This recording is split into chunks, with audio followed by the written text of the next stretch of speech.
சூப்பராக இருந்தது சார்.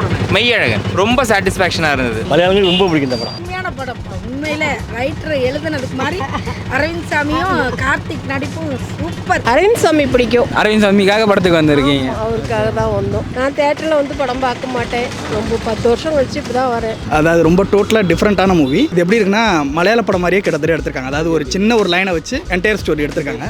படம் எப்படிங்க இருந்துச்சு? படம் சூப்பராக இருந்தது சார். ஓகே, ரொம்ப திருப்தி. ரொம்ப நாளைக்கு அப்புறம் அருமையான படத்தை பார்த்த மாதிரி. ரொம்ப நாளைக்கு அப்புறம் ஒரு அமைதியான ஒரு படம்.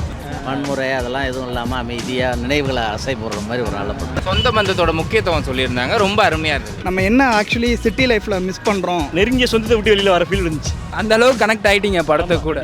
ஃபீல் கூட தான் இருக்கு. எல்லாம் ஃபேமிலியாக வந்துட்டு கண்டிப்பாக நல்லா ஜாலியாக இருக்கும். இந்த மாதிரி படம் வருஷத்துக்கு ஒன்றாவது வந்துச்சுன்னா ரொம்ப நல்லது. ஐ மீன் வருஷத்துக்கு 10-15 மலையாளத்தில் எடுக்கிறாங்க. இங்கே அட்லீஸ்ட் 1-2 எடுத்தாங்கனாலும் நல்லது தான்.